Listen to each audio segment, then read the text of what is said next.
Awesemo Odds Betting Show. I am your host, Jordan Frank. It is Friday the 13th. What a day to celebrate week 2 of the NFL. I am joined, as always, by Ben Raza. Ben, how you doing today? I'm good. I didn't know it was Friday the 13th. There you go. So we got that. We got some. You boys owe me for being man enough to come back on the show after last week's NFL picks. We'll get to them, but I'm here, ready to go. It's a long season. That's what I keep telling myself. We'll definitely get to that momentarily. We also have a special guest, although I think you're going to be joining us a little bit more often. It's Nolan Kelly. Nolan, how you doing this morning? What's happening? The only thing scarier than Friday the 13th are Ben's NFL picks against the spread. It's not inaccurate. Not going to lie. We'll get you back. You're going to go 3-0 this week, and you're going to be right back at her. I doubt it, but we survived in Survivor, which was we're going to talk about that as well. We've been, I've been writing an article on it. If you haven't seen that, check it out. We all had Seattle in our little pool, and that was a little dicier than I think we wanted it to be. Yeah, absolutely, it was. That is for sure. I was regretting that pick too. Nolan? What's that? I said the Bengals gave him quite a scare. Yeah, we were talking like, what are we going to do for the rest of the year if we're out in week 1 for the Survivor, right? So, yeah, it's interesting. I think we should talk a little bit about Survivor strategy. Ben's got a great article up this week about Survivor strategy. It's super popular, and I think it's really smart. And I think you gotta approach things from game theory standpoint sometimes if you're in some of these bigger pools. So maybe we can delve into that. I don't know what you guys are planning on doing with the Miami Dolphins and the New England Patriots plus 19, but that seems like an interesting pivot off the masses, though. Yeah, for sure. Why don't we just jump into the Survivor then, since that's what we're talking about. Before we do so, I do want to mention our presenting sponsor, who is EB Analytics. If you're looking for betting models, real-time odds, betting stats, make sure to check out EB Analytics. Also, just want to give a quick mention, if you guys can like the show, subscribe to the channel, ring that notification bell. That really does help us out. Getting into Survivor. So like we've talked about, we all had Seattle last week. Seemed like it was a pretty easy play. Obviously, that didn't come to fruition as we had to really sweat that one out. Then, like you said, you have an article breaking it down week 2. There's a bunch of big favorites this week, and that's kind of going to be a theme, I think, of this show is the overreaction in the market to what we saw in week 1 in the NFL. Week 2 traditionally is always this way. You only have 1 week's of data point to go off, and the public is always going to overreact to what they see. So in the Survivor sense, I think it's also very relevant. So what are you thinking for Survivor, Ben, week 2? It's interesting because, the 2 most polarizing Survivor games are linked because of week 1. So the Dolphins were decimated by the Ravens. And maybe both of those, in some ways, those games are correlated in that sense. You have the Dolphins at home now against the Patriots in one of the biggest spreads I've ever seen. Nolan just talked about it. It's like 19 points. You have the Ravens at home against the Cardinals, who are coming off the tie. I'll be talking about that a bit later, and they're almost a 2-touchdown favorite. They're going to be the majority of the plays. Then you can look. Maybe some people go to someone like the Texans at home. You got the Chiefs. I'm sure a couple people got nabbed with the Panthers, but I think that's more fringe.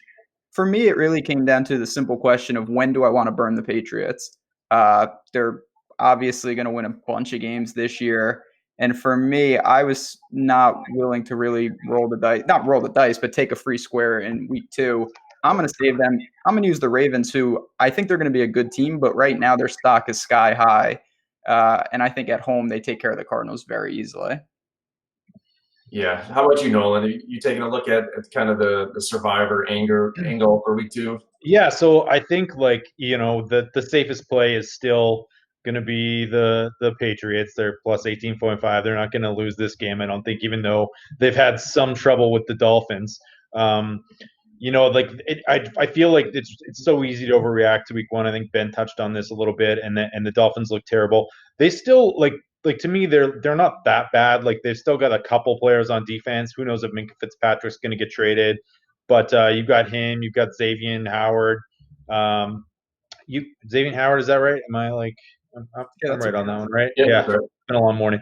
Yeah, so they've got a couple defensive playmakers, and then you got like Ryan Fitzpatrick who can chuck it with the best of them, right? So they're one or two big plays away from staying in this one. You got Albert Wilson, you got Devontae Parker.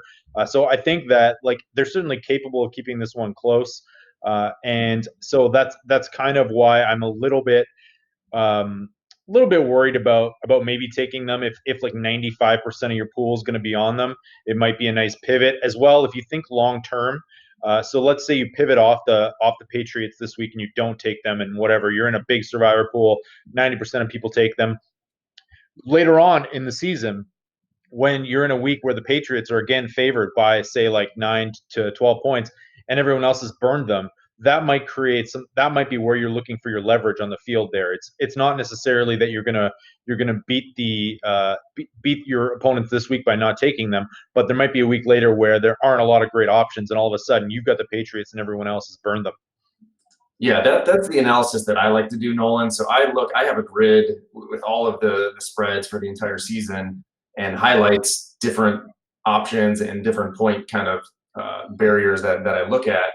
And so for me, I was looking at the Ravens and trying to see, are there any weeks future in the season that I really want to hammer on the Ravens and kind of pivot away from the Ravens? Because I think clearly this week it's going to be all Patriots and Ravens. I think they're going to be by far the most two popular picks. And there's a lot of opportunity to pivot with the Patriots. They have 6 or 7 weeks where they're big favorites over a touchdown, at least in the look ahead lines. But with the Ravens, there aren't as many spots. There's like week 6 against Cincinnati. There's week 15 against the Jets. So for that reason, I'm going with Baltimore as well. Just I don't see a lot of future opportunity that I want to save. Of course, it's always a fine line. Like it's touchy with Survivor. Like you can save it all you want, but if you don't get to that week, what's the point, right? Mm-hmm.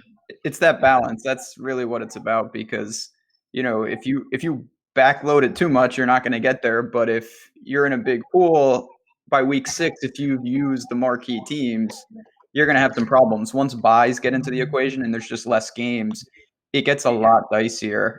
So for me, as I mentioned last week with Seattle, part of the reason it was an easy choice for me is I don't think Seattle's going to have a great year. I wanted to get rid of them immediately. I know a lot of people had the Eagles. That totally makes sense. They started a little slow, then they rounded into form. Not a ton, in most pools that have been eliminated yet after just 1 week. Can I ask you guys, like, do you think there's any chance Miami wins this game? Because No. like last year, do you guys remember week 3 of the Survivor pool? 90% of people on the Buffalo Bills in Minnesota. Bills pull out a 27-6 win. You got the Dolphins winning over the Patriots last year in Miami. Is there like what, like 1% chance you got anything here? Is this like and just generally, how do you guys treat it when like you have a team that everyone else is on? Like you're flipping on some of my picks here. I don't want to get into where I'm picking against the spread, but Ben, why don't you answer that question? So I think the biggest problem for this specific matchup is that there's a lot of people that have pointed out, rightfully so, that the Patriots struggle in Miami, and they have for a long time. So it's not exactly a look-ahead spot, whereas the Vikings and the Bills, that was just it's a bizarre matchup. Josh Allen is an absolute monster, but that's neither here nor there. But on a serious note, the Patriots, after the lateral game last year, you would think they just want to make a statement. And I'll say this. I think when we look back on this season, we're going to realize that the Dolphins are not just bad, that they're, historically bad. So, the Bills weren't a great team last year, but I have a feeling that the Dolphins, I think they're very live to not win a game.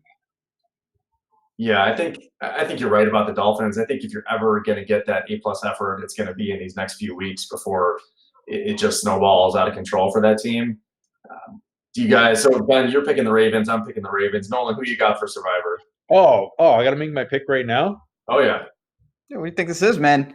All right. Well, I mean, game theory wise here, I got to not take the Ravens. We can't be taking the same team every single week. I am going to take, even though I said I wouldn't, I'm going to take the New England Patriots and hope that Kyler Murray, showing a little life in the second half last week up against the Detroit Lions, maybe he rides a little bit of that momentum and confidence and upsets the Ravens here. I like it, obviously, but I think we need to institute some sort of order here, kind of like with You're poker. right. You're right. We need to Well, rotate the order. Yep. I'll go first next week. Perfect. All right. Hopefully, we're all live for next week. We'll Fingers be- crossed. Well, one of us is going to be anyways. Yeah, both of them aren't losing. That's for sure. Yeah, that would be bad. All right. So why don't we obviously have talked a little bit already, but why don't we get into our picks against the spread? Should we do a brief recap of last week? Obviously, Nolan already mentioned Ben had a tough start, 0-3. Not good. Who's in first? I'm not sure who's in first. I was 1-2, and I think that's the only two number. We got. I think you're 2-1, right, Nolan? 2-1, yeah, 2-1. But I got some ugly picks this week, so you guys are going to get right back in her. I do want to say that at least with my Carolina pick last week. Now today is not the day to be talking about Carolina, obviously, after last night. But I do feel like since I did bet that line earlier in the week and got +3, like maybe I should get a little bit of a push. But obviously, you guys aren't going to be sympathetic to me. Hell no. I did have them in life too, and I pushed. But can I just give before we get into it? Can I just go on a quick minor rant about the Lions? Please do. The floor is yours. One of my picks. Oh. And Matt Patricia, how he let the first of all, that timeout, but we're not even going to get into that. Just the ineptitude of that team shooting themselves in the foot. And that's part of the reason, not to go back to the Ravens, but the Cardinals, that was a miracle tie. I know Kyler Murray is talented, but they had no business being in that game. The Lions should have cruised away. I may mention the Lions again. I'm not going to lie. But, man, that was disappointing. I had Carolina as well. And then I had Tampa, who was just – I don't know what to make of it. They looked good last night, better, I should say, and then against the Niners, just terrible. But the Lions was the one that really felt like a raw deal. Yeah, that one was incredibly painful. We talked about it already. Just so many poor decisions. I mean, they were dominating 3+ quarters of that game. To allow Arizona to come back is just total insanity.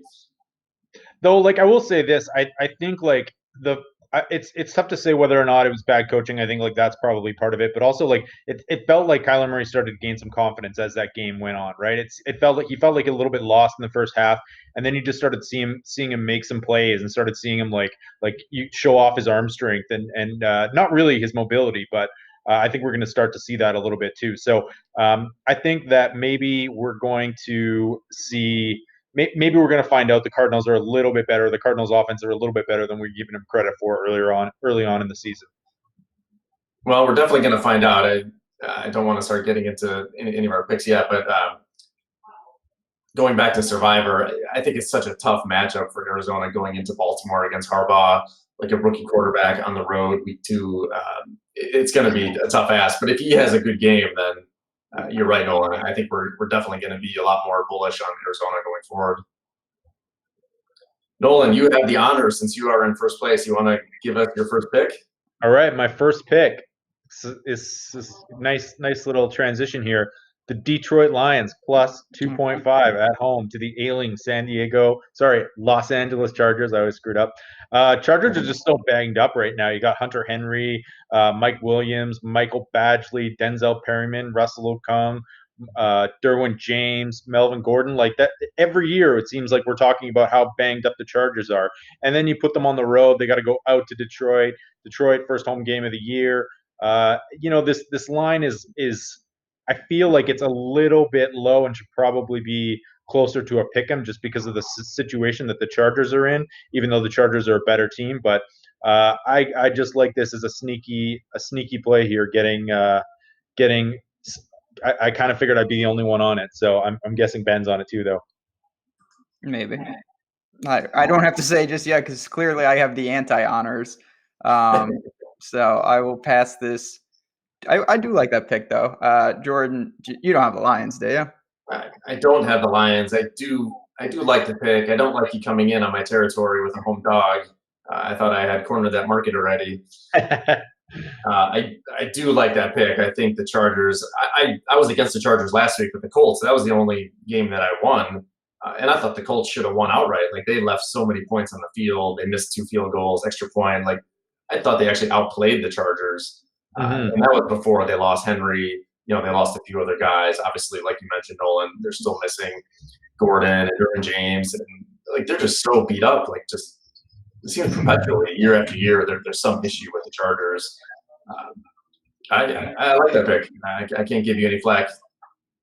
Yeah, Detroit's defense pretty solid. They've got a pretty stout defensive line. You got Darius Slay there, should be able to. I don't know if he'll shadow, but I don't. He usually doesn't shadow, I think, right? So maybe Keenan Allen will be able to get free if he's lining up in the slot there. But I just I think they're going to try and run the ball and play some D, and it's going to be tight anyways. I think it's a one-score game. Yeah, I like it. So I guess I'm going to make my first pick next. Ben, it might be one that we overlap. I'm not sure, but I really like the Steelers this week. I think it's such a bounce back spot for them after last week. I mean, such an embarrassment last week. I mean, none of them played in the preseason, but it honestly looked like they hadn't done anything for 8 months, and maybe that was the case. But they're at home against Seattle. They're 4-point favorites. Last week was only the second time in Big Ben's entire career that they lost by 30 or more points. The biggest issue that I saw with Pittsburgh was that they just abandoned the run. They were only down 10-0 in the first quarter. They totally abandoned Connor. He only ended up with 10 carries. Big Ben needs to have some play action capability, and if there's no threat to run the ball at all, then I think Seattle's front line can really key in on that. So the key to me is getting Connor involved. The passing game looked really bad from the Steelers. They obviously need to get that right. The big part of that is the supporting cast. If you look at Big Ben's numbers, when he does not target Juju, he was 14 for 29 with 112 yards, with only a 3.86 yards per attempt to these other receivers, which includes Connor out of the backfield. So just kind of a mess all around. Like they really need to get right. And I think this is a great spot for them. Seattle, we already talked about a little bit. Yeah, they won week 1, obviously, but that was a mirage. They gave up 400-plus yards to Andy Dalton, his career high in passing yards. Seattle's going to want to run the ball a ton. The Steelers have a great run D. I'm pretty comfortable laying the 4 with the Steelers. My first pick, and if you have check out my betting article, it's on the site where I kind of go a little more in depth, and that was my first pick off the board. Steelers at home. You summed it up nicely. They just need to respond, and a lot of teams, not that that's the effort they should show, but a lot of teams are going to get blown out in Foxborough this year. There's nothing, that's the pendulum is going to swing too much after 1 week. The Steelers are going to be fine. They're adjusting to life post AB, but the Seahawks are 1-0 only in record. That was an ugly game. Dalton tore them up through the air. I expect the Steelers at home to get it done. So you and me once again linked up, which is the kiss of death for you. Sorry about that. See, the police are not happy. But now, do we snake it? Do I just go back to back here or what? Yeah, why don't we? Sure. So we are allowed. So on the show, the rules, we're not doing anything too crazy with teasers or anything, but totals are in play, I've been told. I'm going to use a total in my second pick. It's the under in the Bears-Broncos game. Not a game that most people are going to be targeting for DFS. I think for good reason. We have the Bears with the long layoff playing the Chargers, playing the Broncos with the short layoff. It's kind of a weird situation. But what caught my eye is that both teams in the first half, really slow pace, and then they were both trailing, and they really sped up in week 1. And I think at the core, these are two defensive-minded teams. They want to run the ball, make Trubisky not do stupid things. The Broncos offense, I'm not sure how they're going to manufacture a ton of points against the Bears defense. And I think, Denver, poor effort on the defensive side against Oakland, but they do go home. They're much better at Mile High. So this is, it's sitting around 40.5 I see on my screen. And I like the under here. I think that both teams really slug this out, could fall in the teens, and not a really good high-scoring affair. I see some 40s out there, Ben, but we'll give you 40.5. I need all the help I can get. So. Under 40.5. Wow. Yeah, it's a low one, but you know what? It's just like in college football, and it's not an end all be all, but you see these totals that are 75. Those games can get into the 90s. Like it's a lot of times they can't set it high or low enough. And this game kind of feels, if this was 17-14, I wouldn't be even remotely surprised. Ben, are you concerned? I mean, I think we talked about this off air, but just how poor like Denver's defense looked against the Raiders was shocking to me. I was expecting a much better effort, like most people were, at least from the defensive side. I was stunned, but I'm willing to say that first that was just an outlier. This is a defense that has personnel. Again, in Mile High, they should be better. And the Bears, I know it was the first game on Thursday, and they have extra time to get ready. They did not look sharp. Trubisky didn't look sharp. The running game is, they've got a lot of mouths back there, but it's not a ton of flow just yet. I have a feeling that Denver's defense plays better. And on the offensive side of Denver, Flacco, he's a statue back there. It's going to be tough sledding against the Bears pass rush. Yeah, Nolan, what do you think about that? It's a bold call, but I kind of like it now that I think about it. I mean, yeah, Denver's D did underperform, but it's still one of the better units in the league. Chicago, one of the better units in the league. Trubisky looked terrible. Got Flacco versus Trubisky, so I can definitely see the elements there for like an under. It makes total sense to me. Yeah, are you high on Blake Trubisky or Mitch Bortles over there? I feel like from a DFS perspective, I'm high on Trubisky because I think like there's just going to be those games where he goes for 40 points or whatever, and rushes for 60 yards and a TD. So I'm not super high on him as like a real life quarterback, but I think that's pretty common sentiment, right? Like he just has accuracy issues, and that's never a good recipe. As we saw last night with Cam Newton, it's not a good recipe for success if you're not a super accurate thrower of the football. So. Yeah, that's for sure.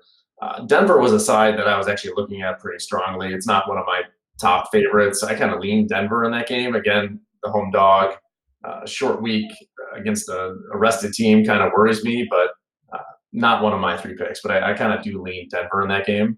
Mm-hmm. I was like, initially when I saw that line, I was immediately on the Bears. I thought that line would be like in the Vegas zone, somewhere around like 4.5, because I mean we're doing like a 12-14 versus or what were they last year? 12-4, 13-3, something like that. So like this, this is and kind of seen as one of the best up and comers with a sharp offensive mind for head coach. So the line surprised me a little bit. I wouldn't be surprised to see like Bears win by a field goal. I think this is another tight one. I mean, and the line suggests that as well with the over under. Yeah, it is surprising. In my experience, when you see lines like that, Vegas is tempting you to bet the Bears, right? Like they want you to bet the Bears, which always raises a red flag to me. Yeah, I almost three. I think it was a 3 or over 3. All the money's coming in at Denver, like all the professional money for sure. So they know, they set that line for a reason. That's interesting. Yeah. So, and is it stuck at 2.5 the entire week? That's what I'm seeing. I haven't seen it move. I felt similarly about the Browns line earlier on in the week when it was minus 2.5. It's like, well, that like people are wanting, like they're trying to get some bets on the Browns here, I think. So I don't know if that's the same kind of scenario because they're the road team, but that worked out. It's the same thing. Incredibly lucky for me because did you guys all get on that like as soon as the news broke? So I had the Browns. I had a position on them already. And now obviously the game is off the board / it's up, I think it's 5.5 or 6. Yeah. But just a real quick thing. So a lot of times in spreads when we're talking about key numbers, if you have a spread that's like, if you're a 2.5 point favorite and you like that team, I'm much more apt to lock it in a little earlier than if I have a favorite that's 3.5 where you're almost, I don't want to say free rolling, but you'll take the risk because what's the difference, if it goes up to 4, it's not as big. Whereas if you lose 2.5, that's a huge deal. And on the flip side, same with, dogs like tonight in college football, I like Houston in this game and they're sitting at 9.5. I haven't bet it yet because I'm willing to hope that it goes to 10. If it goes to 9, I'm not losing a ton of value. The key number is 10. So you just want to be cognizant of when to lock some of that stuff in. That's a really important, just a little thing that can make a big difference. Yeah, especially in the NFL, I think you can get a better sense as to where the market's going in a lot of these games. So like with the dogs, usually you can wait towards the end because a lot of the public money comes in those last couple of days and they're typically betting favorites, generally, but just kind of understanding how the market is moving is so key in all sports, but I think especially in the NFL. No, absolutely. No doubt. Okay, so I think it's my second pick then, right? It Ben, is. you're on the under. We got you at 40.5. Bears Broncos. My second pick, man, I had a really hard time this week. I like too many games, which is usually a bad sign. But I like Green Bay at home. I'm seeing that they're laying 2.5. So Yeah, obviously I want to lock that in at 2.5, like what Ben was saying. I don't want that number to get to 3. So if I can lock in 2.5, I want the Packers at home. They're playing the Vikings. Both teams coming off a pretty big win in Week 1. Packers winning on Thursday night in Chicago. The Vikings pretty much destroying Atlanta. I think one of the three of us had that Atlanta side, if I recall correctly. Not me for a change, thank God. Yeah, that was my loss. But no, the Packers. Obviously the key with the Packers is how their defense has improved significantly. We saw it last week with the Bears. Again, though, I'm a little nervous just because the Bears' offense isn't exactly lighting it up. But what we've seen is that they've really improved their secondary with Amos, with Savage, with the two Smiths. I really like what they've done. Their front seven has been pretty consistent, and I think they're going to need to really stack the box against the Vikings. We've seen with the coordinator change that the Vikings want to run the ball a lot more and not really throw it. The Vikings had 10 pass attempts last week. Now that's also a part of the game script. They got ahead pretty quickly by a couple touchdowns, and they just pounded the ball the entire game. So the Packers, like I said, they're laying 2.5 at home. I like Rodgers here. I think they need to get their run game going as well, right? Aaron Jones didn't have a great game. Again, that's going against the Bears D, which is going to be one of the best run defenses in the league. And they're well rested. They're coming in, 10 days rest, going home, playing their first game at home. It's a spot division game, obviously. I like the Packers laying 2.5. Okay. I like it. I looked at them very closely. Didn't make my little card here, but Good. yeah, I see that. Minnesota's, just real quick, and then Nolan, I'll pass it right to you. That was it was impressive to see what they did at home, but that's the blueprint. I want to see what happens if, say, the Packers take an early lead. Cousins is not going to be able to not throw the ball as infrequently and then lean on that running game. So if they can control games like that, of course they're going to look great. But that's not going to be the case many weeks. And in Lambeau, it doesn't seem as easy of a script for them this week. Are you at all worried about the fact that the Packers haven't beaten the Vikings in like 7 years? Yeah, that's one thing I saw, which kind of makes me want to bet the Packers even more, to be honest. Yeah. I know a couple of those games Rodgers didn't play, or he got hurt at the beginning of one of those games. So I'm hoping that people are kind of, honing in on that as some indicator as how this game is going to go.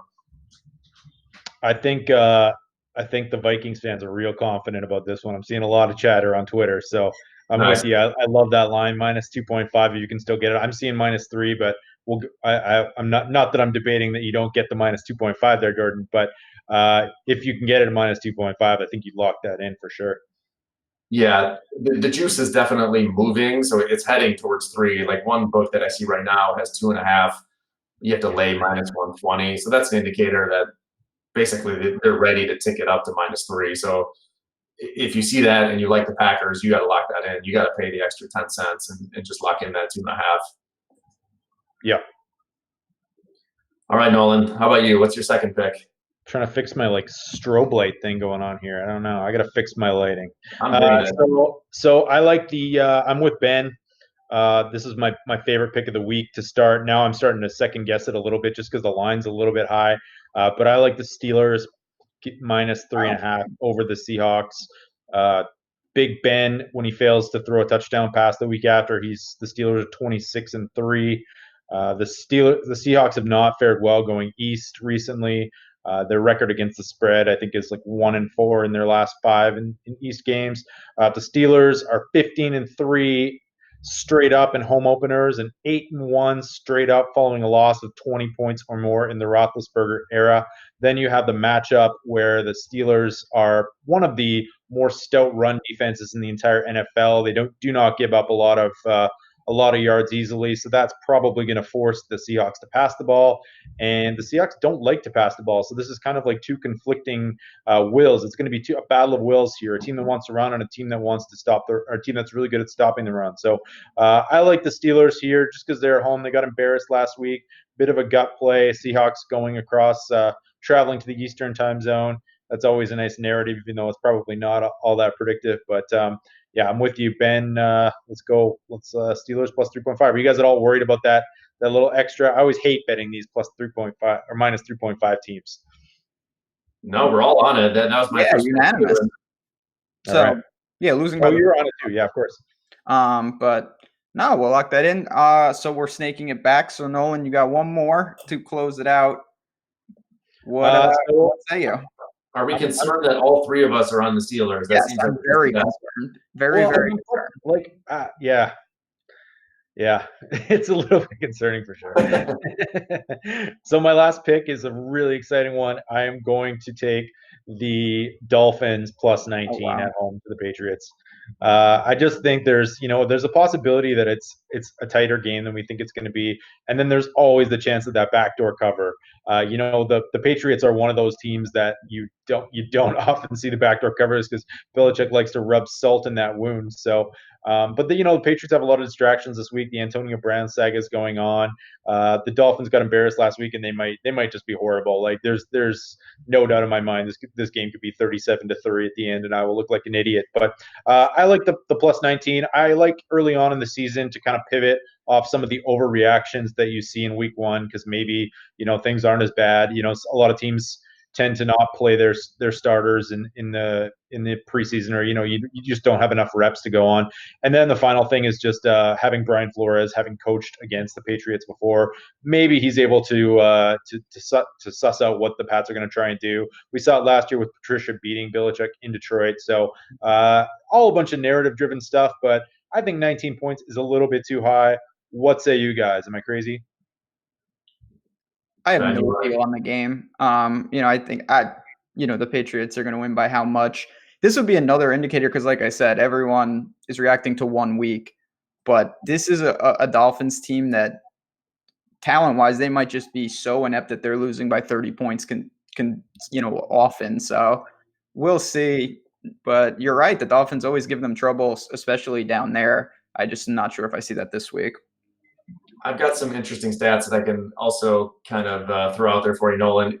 Since I did have the last selection here, I may, obviously Ben still has to pick, so I may end up pivoting, but I really like the Dolphins too. And like just the double-digit dog numbers in the last 10 years in the NFL are really eye-opening. It's kind of what you assume. This line is just too high. The look-ahead line for this game was 11, and that was a week ago. So this line has jumped 8 points in the span of 1 week. So talk about overreaction to what we saw. Now, obviously, the balance there is the Dolphins just a historically inept team? And then if that is the case, this line just can't get high enough. But just some of those double-digit numbers, the really just eye-opening ones are teams who were 17 points or more of a favorite in the last since 1993 are 5-15 against the spread. And since 2003, they're 1-7 against the spread. The Patriots tend to buck those big trends. Just like you said, Nolan, Belichick loves. He's like a college coach. He just wants to run the score up. He's not going to call the dogs off. So that's my only concern. The Dolphins have a great history the last 3 years. They've won a bunch of times against the Patriots in Miami. They've covered 5 out of the last 6. I think you just have to bet it. If you're just looking at numbers and not teams, you just have to bet it. It's too many points. All right, I'm glad you're on it too. I may switch. Let's see what Ben has. Oh wait, what is that? You're going to repivot? No, I mean I'm not pitching that game by any stretch. My last pick is I'm on the other side, heavy favorite. I'm laying the points with Baltimore. I see it on 13. It looks like money's coming in on the Cardinals, so I haven't bet it in real life, but I will at some point.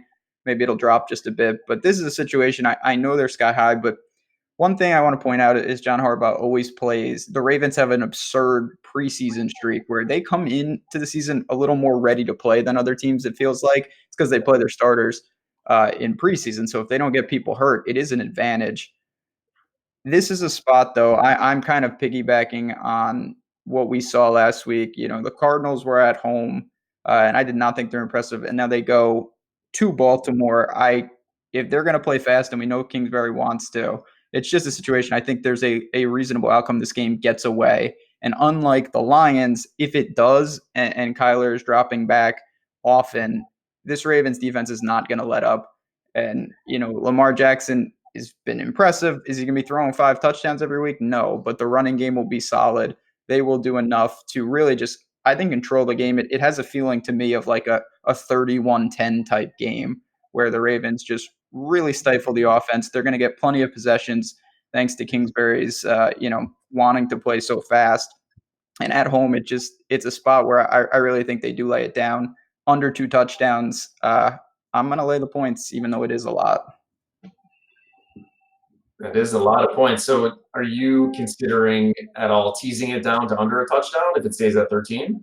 So I may run a gross teaser with some of the couple games here, but I like the number as a straight bet. I really do. It's dropping a bit, but it's, like I said, 13 right now.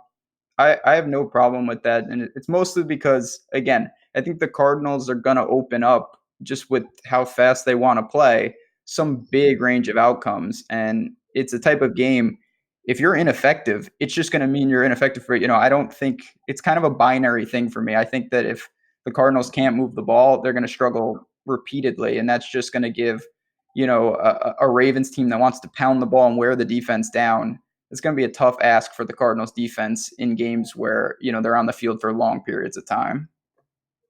Nolan, I want to get your thoughts in a second, but just one quick thing. When I mentioned a lot of those trends with double-digit, underdogs, trends are instructive, but it's not conclusory, right? So like the trend has to really apply to the situation, I think, to use it. And the difference here that I see is that you have a rookie quarterback on the road. So that, I don't want to just blindly bet double-digit dogs.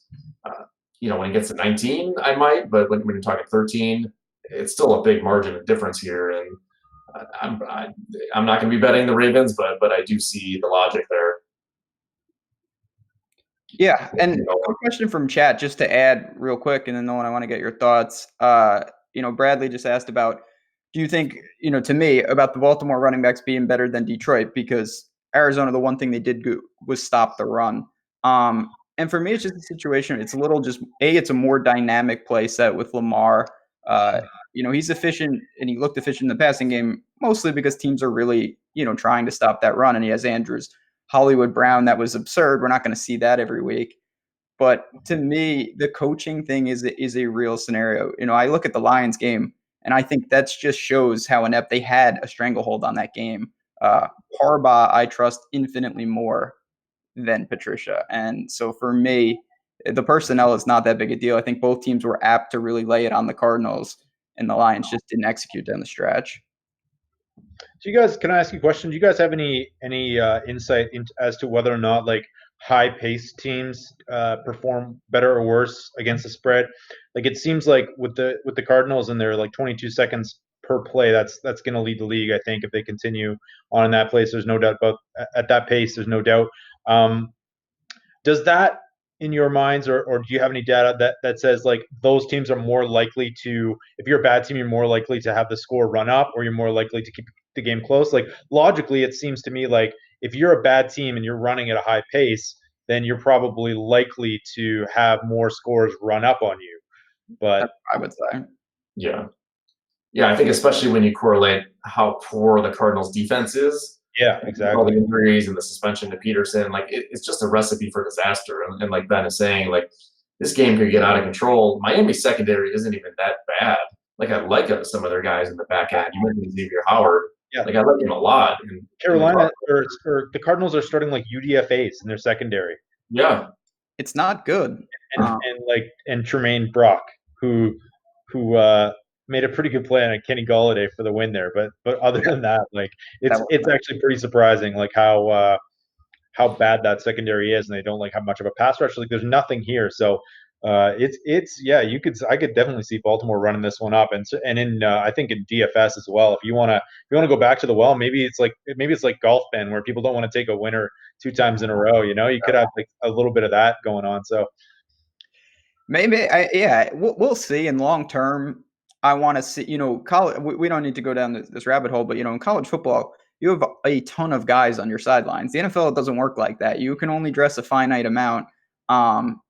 it's a big ask. We saw with Chip Kelly, it's a different type of offense, but it's that same concept. It puts tremendous strain on your defense to be out there, even if the offense is doing good. It's great to score in a minute, but that's a big ask for NFL defenses. So if there's 3-and-outs with Baltimore, just the way that team is formed, I think it's a really bad spot for Arizona coming, in Baltimore. So we'll see. It'll tell a lot about both teams, that's for sure, coming off the week 1, results.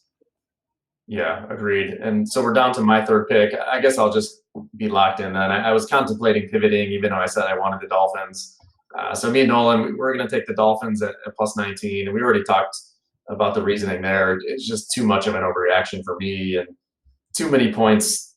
I might even I might sprinkle the money line. 12-1 in the NFL money line is just absurd. That is absurd, but man, Miami is burning money. So bad.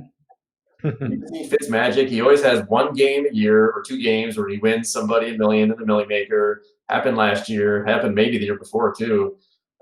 Granted, the Dolphins just don't have a ton of talent. It's so hard for me to envision them even winning this game. But look, let's just keep it close. That's all we got to do. Yeah.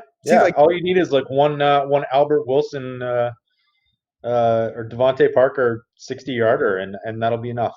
That's easy. We can do that. Just for me, and there are odds on this, and I'll clarify in a minute. To me, there is a better chance that the Dolphins win 0 games than they win this game. And if you look at the odds on those, the odds for them to win no games is definitely way higher than 12-1. Than 12-1. Yeah, you're probably right. And I see much more value in that. Like I said, I think there is a better chance that the Dolphins win no games than win this game. You got the Jets twice and the Bills twice, though. That's one of those is going to be a win. Maybe. If Minkah Fitzpatrick goes now, they're losing guys like you wouldn't believe. Yeah. It's a true-on NBA tank style. And in the NFL, I don't know if we've seen something like that where... No. But they're doing it well. They got great value for Tunsil and tons of picks coming up. So I'd way rather do that than watch Ryan Tannehill quarterback my team for the next 6 years, right? I don't think their fans are complaining.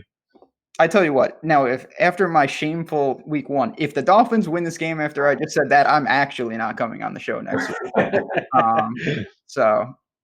But no, I don't want to lose you. I would like to win if I do sprinkle, but I don't want to lose you on the show. They're not winning. You don't have to worry.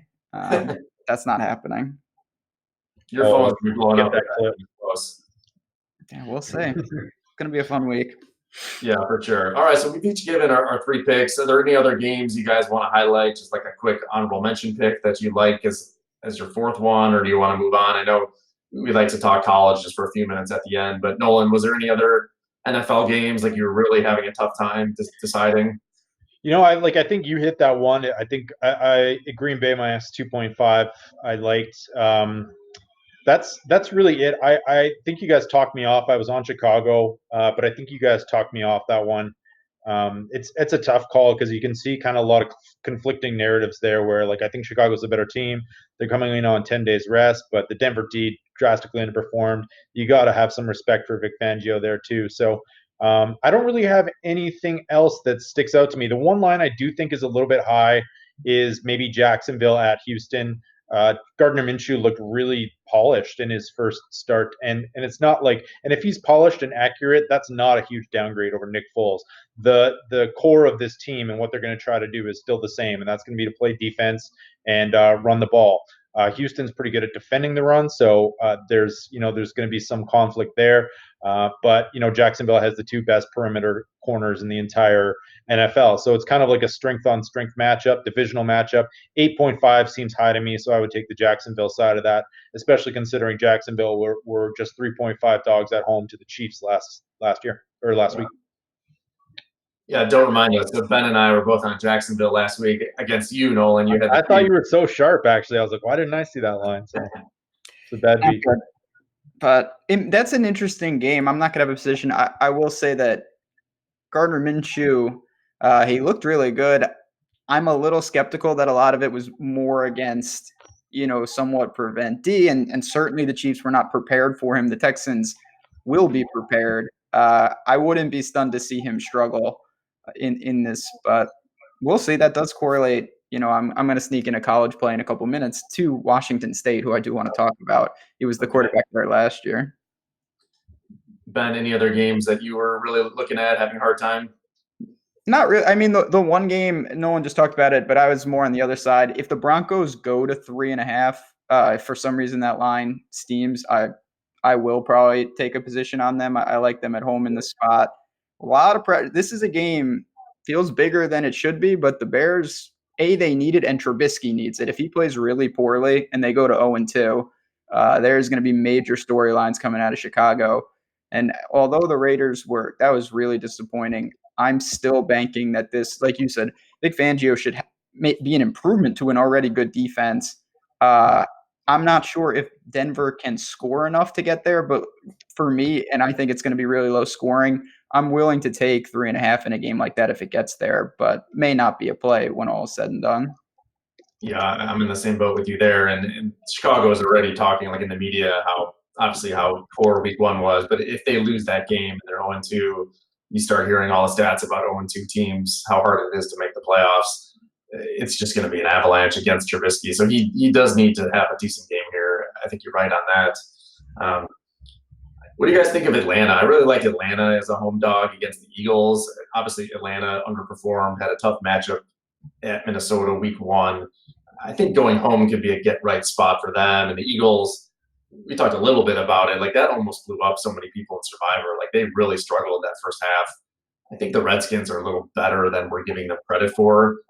Like, Case Keenum had a pretty good game. Like, he's a above-average quarterback, in my opinion. You guys like Atlanta at home?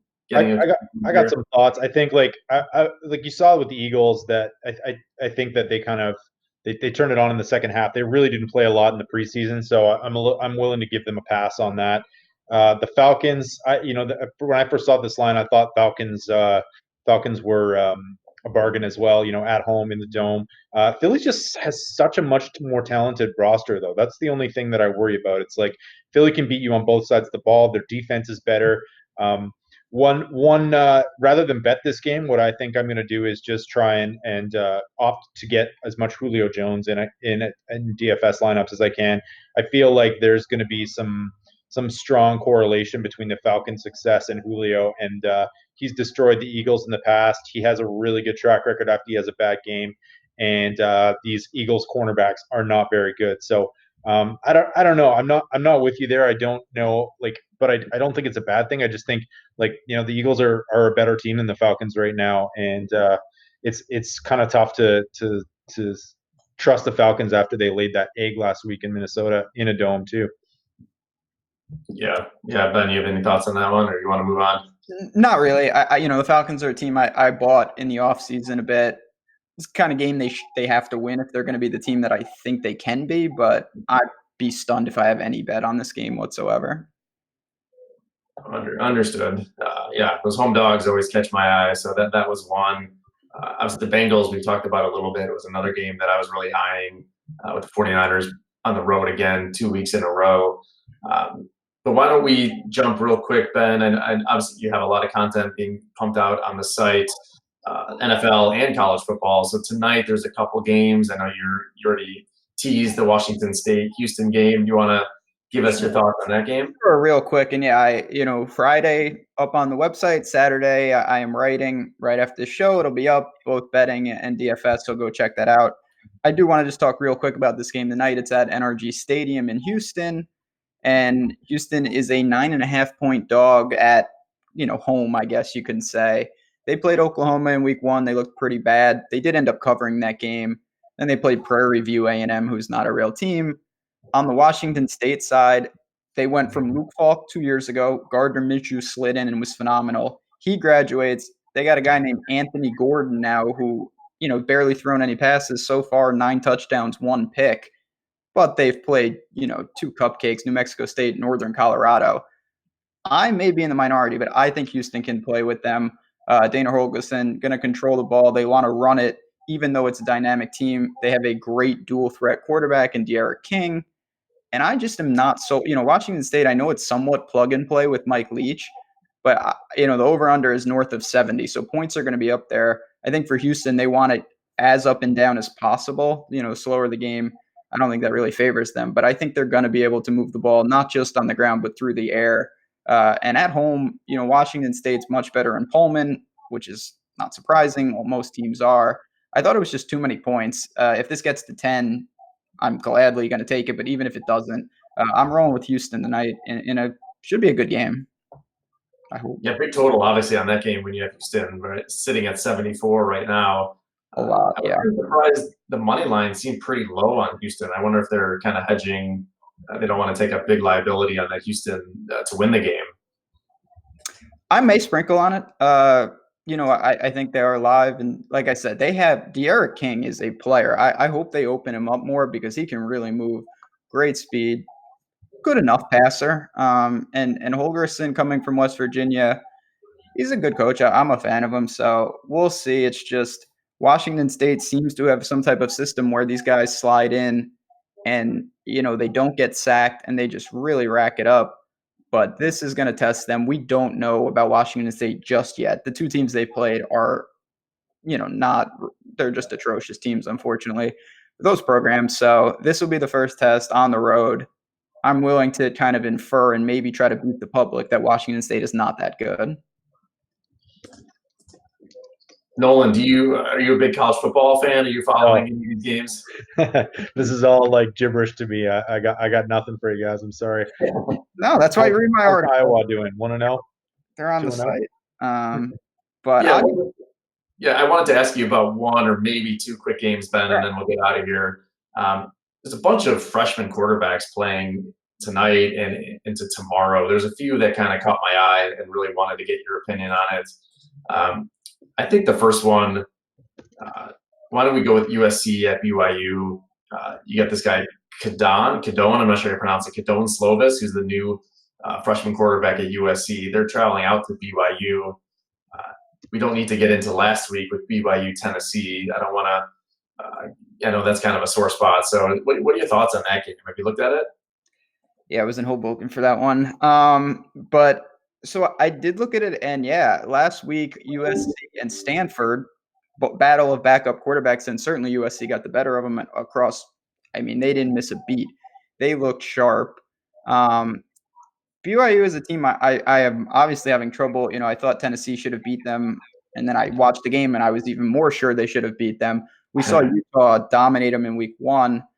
So I was encouraged. Now, this is a quarterback I didn't know anything about until I saw him last week. But he's got a ton of receivers on the outside, Uman Ra and several others. He's got some running backs. USC's got a quality defense. So it's a team that I think it's going to be pretty telling. They could be seriously undervalued in the sense that I don't think anyone knows how good this guy really is. Total sits at 56.5 on the road, but it was encouraging to see. I mean, he clearly looked like he was ready. He tore up Stanford. So I don't have a position on the game, but I would lean with USC despite laying points on the road. Yeah, interesting. That's one that I've been hearing a lot of buzz about him, and coming off their big win. I guess big win. I put that in quotations against Stanford last week. But another game that I wanted to just quickly get your thoughts on is Alabama going to South Carolina. South Carolina, another team starting a true freshman quarterback, given the injury to their starter a couple weeks ago. It's Saban versus Will Muschamp. Of course, Muschamp used to be a D coordinator at LSU when Saban was there. So there's a lot of familiarity. Alabama is laying, looks like 25 going to South Carolina. Do you see any opportunity there? Sort of, just because Alabama is a robotic-like team. They kind of just do what they do. They're up like 35-3 at halftime, and then they call off the dogs and they win like 49-10 against everyone. Like until you get to the real good teams, whether they're playing like a FCS school or like a low-end SEC school, it's kind of the same thing. Now, if Jake Bentley was there for South Carolina, maybe they could manufacture some offense. That's not going to happen in this. Alabama's a little reverse from years past. Tua and the receivers are clearly the strength of this team, but they got enough guys. I know they've lost Dylan Moses and many other on the back end, but they've got true, this Shane Lee, true freshman linebacker, is going to be an absolute monster in a couple years. They've got bodies. They're going to make quick work of South Carolina. Do I want to lay almost 4 touchdowns on the road? Not particularly, but maybe, I know a lot of people that lay Bama first half frequently because they seem to come out, do their thing, and then ease off the gas late in the game. So it's going to be a pretty smooth sailing for them for a long while. Nice. Well, like you mentioned, we're going to have a Saturday breakdown on the site relatively soon. So take a look at that. I don't know if I hit on any of the games that you were looking at for Saturday. Maybe a couple. There's not a ton of big games. Yeah. Iowa State is one that is in the article. So check that out. And we've got a ton of content, not just with NCAA, NFL, basketball will be here soon enough. So it's exciting time and whatnot. We've been doing, me and Nolan did Showdown slate last night. We got a ton of stuff going on here at awesemo.com. We'd love to have you join the community. But yeah, I would keep an eye out for that college football, and we'll see what we can do, improve those NFL records this week, hopefully. Yeah, that's right. Nolan, I'd like to ask Ben kind of if he's betting any off the board kind of crazy European, sports. Is there anything that you're looking at? You guys, and obviously you guys are both looking at the golf. Is there any other sports you're taking an eye on? I've been so football focused lately. I haven't looked at anything. I see your boy Scotty Scheffler is taking over the leaderboard though. Hey Ben, he looks pretty good. Yeah, we'll see with him. He's impressive. For me, I was betting there was World Cup qualifiers. I was betting that for a while. We'll see. Breeders' Cup will be coming around soon enough for the ponies, and I will have content on that. I love to talk some horse racing. We will have that. But it's going to be college football Saturday, that's for sure. What Gen Sport would you guys like me to get into? Well, CFL. Yeah, that's right in your minor league Canadian hockey. In your backyard, right? Shawinigan versus Moose Jaw. Hey, if you can find an edge, it doesn't matter what it is. That's the. I like it. That's the way to go. Yeah, that's for sure. Are there any other big? Is there like a curling competition we can bet on? Oh well, that's a few months off, but yes. I like it. All right, well, we'll keep an eye out for curling for in a few months from now. Scotty Tournament of Hearts. I'll keep you updated. Nice. Looking for that breakdown. Can't wait. All right, guys. Well, obviously, big weekend, college, NFL. Looking forward to it. We'll be back next week. Hopefully, Ben will join us. If the Patriots lose, we may lose him as well, but we'll see. We'll see what happens. But otherwise, good luck to everybody, and we'll talk to you next week.